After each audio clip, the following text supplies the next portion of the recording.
અલ નિનોના કારણે આ વખતે ચોમાસામાં વિલંબ થઈ રહ્યો છે. આશંકા એ પણ છે કે અલ નિનોની જો અસર થઈ તો દર ચોમાસા કરતાં વરસાદ ઓછો થશે. આ આશંકા છે. જો કે આજે અને ગઈકાલે રાજ્યના કેટલાક વિસ્તારોમાં વરસાદ ચોક્કસથી વરસ્યો છે, પડ્યો છે, પણ એ ચોમાસામાં વરસાદ પડે 15 જૂનથી જે શરૂઆત થાય તે પ્રકારનો નથી. 15 જૂનને 3 દિવસ થઈ ગયા, પરંતુ ધારો વરસાદ નથી. આ સંજોગોમાં અલ નિનોના પડકાર સામે ગુજરાત સરકારે તૈયારી કરી છે અને આ માટે આગોતરું આયોજન પણ કર્યું છે. મુખ્યમંત્રી ભૂપેન્દ્રભાઈ પટેલે અલ નિનોની સંભવિત અસર સામે પ્લાનિંગ કરવા માટે ઉચ્ચસ્તરીય બેઠક યોજી, જેમાં નર્મદા પાઇપલાઇનથી 7 કિલોમીટર સુધીના 300થી વધુ તળાવો ભરવાનો નિર્ણય કરાયો. સૌરાષ્ટ્રમાં પીવાના પાણી માટે ડેમોમાં નર્મદાનું પાણી ભરાશે. ખેડૂતો માટે આકસ્મિક પાક આયોજન જાહેર કરાયું છે.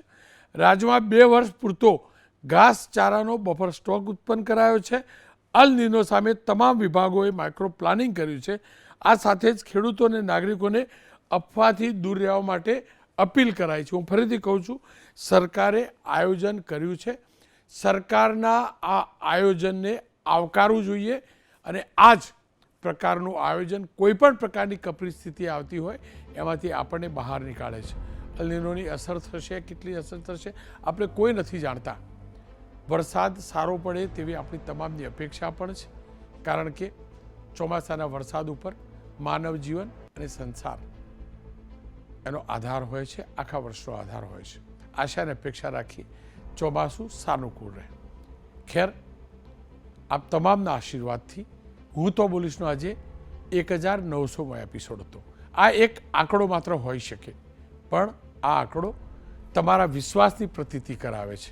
આ આંકડો તમે જે સુધાર બદલાવ ઈચ્છો છો અને એનો જે અમે અવાજ બનીએ છીએ તેની પ્રતીતિ કરાવે છે. આપ તમામે સતત 1900 દિવસ સુધી આ રોનક પટેલને ઝેલ્યો છે એ બદલ એબીપી અસ્મિતાની સમગ્ર ટીમ વતી આપ તમામનો આભાર. પણ હું ફરીથી કહું છું, અમે કોઈની સાથે નથી, અમે કોઈની સામે નથી. આ કાર્યક્રમ કોઈને ક્રિટિસાઇઝ કરવા માટે નથી, આ કાર્યક્રમ કોઈને સમર્થન કરવા માટે નથી. અમે સત્યની સાથે છીએ, સત્યના માટે છીએ. જ્યાં જ્યાં સિસ્ટમ ખરાબ છે તે સિસ્ટમમાં સુધારો આવે તે માટે એ અવાજ, સુધાર માટેનો જે નાગરિકોનો અવાજ છે તે લઈ જવા માગીએ છીએ. એ સરકાર માટેનો હોય, સમાજના અલગ અલગ વર્ગ માટેનો હોય, શાસક માટેનો હોય, વિપક્ષ માટેનો હોય. ફરી એકવાર કહીશ, આપ તમામના વિશ્વાસ બદલ આભાર. અમારો સંકલ્પ છે આપણું ગુજરાત ઉત્તમ ગુજરાત બનેલું રહે.